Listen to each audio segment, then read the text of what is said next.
Ahoy guys, and welcome to Robinson Crusoe. No, it's neither the Swiss Family Robinson nor Tom Hanks as the postman errant on a desert island, but the one and only original novel by Daniel Defoe, published in 1719. It is a novel of adventure, colonialism, and a kind of Entwicklungsroman too, which is German for Entwicklungsroman or novel of development. And it's about the exploitation of parrots. Oh, shut up.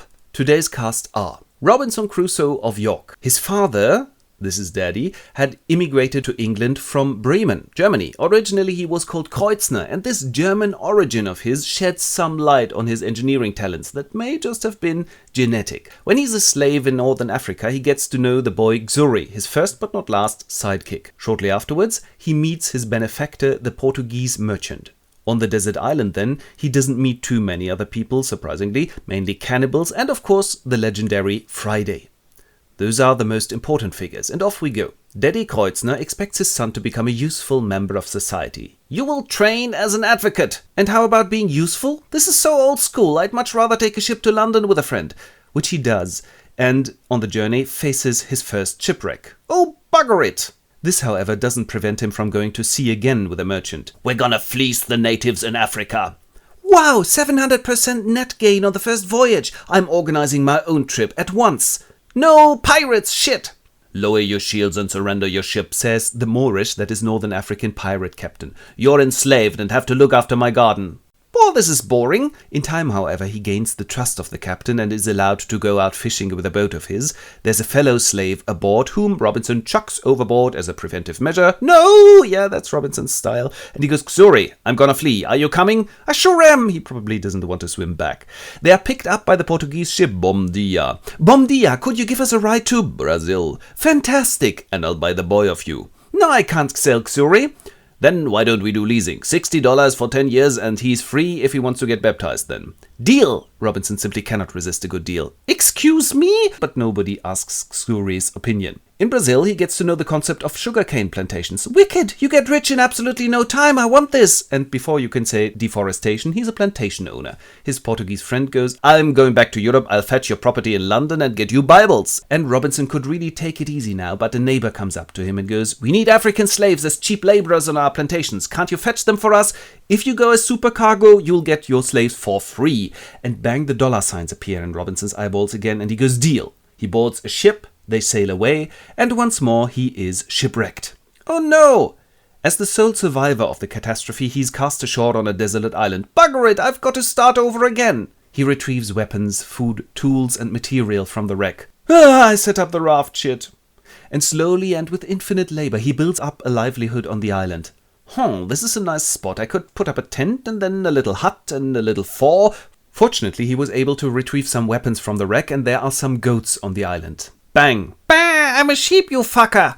If I could tame them, I could then breed them, I could then milk them, And tough as a goat steak, he creates a one-man civilization, tames a parrot. Poor Robinson Crusoe! Oh, shut it, Polly! Oh, some leftover grains! Oh no, the rats have spoiled them. And he casts this rubbish away, but a few months later he finds, oh my god, grain! And he falls to his knees. My own bread! I think I'm getting religious now. There's not much other entertainment around. And he starts studying the Bible. Another reason for this is that he was sick a couple of times and finds himself delivered by providence. And he reads, replenish the earth and subdue it. Exactly.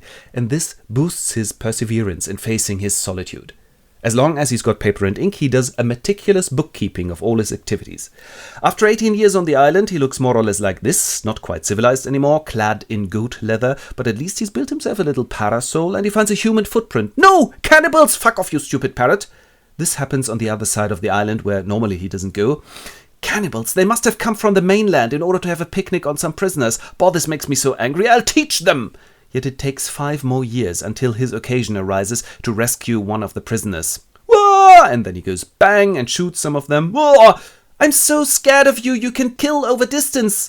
Yeah, not to worry. So you're my servant now, and I name you, and he thumbs through his calendar, Friday.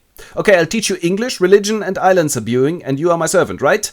Yes, master, and now I'm going to make a nice little barbecue of one of the prisoners. No, bad Friday. Cannibalism bad. And if I just steam cook him? No way. Okay then, but it's good for you. But Friday becomes a very acceptable servant in time.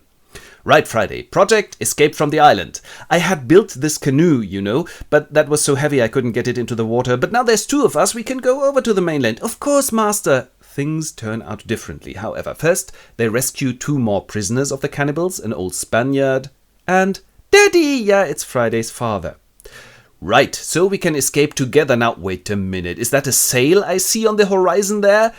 And they witness as an English ship anchors in the bay, and mutinous sailors want to dump their rightful captain on the island, who is a little displeased and goes, "You fuckers, we are not on the bounty here, you just wait and see what comes of this."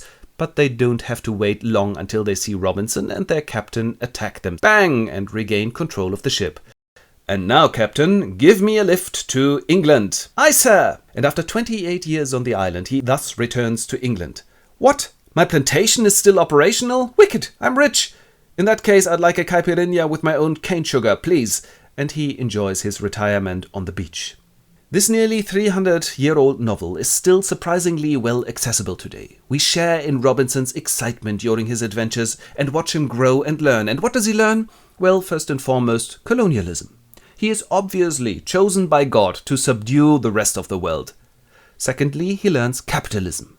His fictive autobiography is obsessed with statistics, and this merchant view of the world is always only about his own benefit. His story thus becomes one of the founding myths of modern capitalism. This naturally includes the exploitation of other races, and if they are lucky and noble savages like Friday, they get missionized too.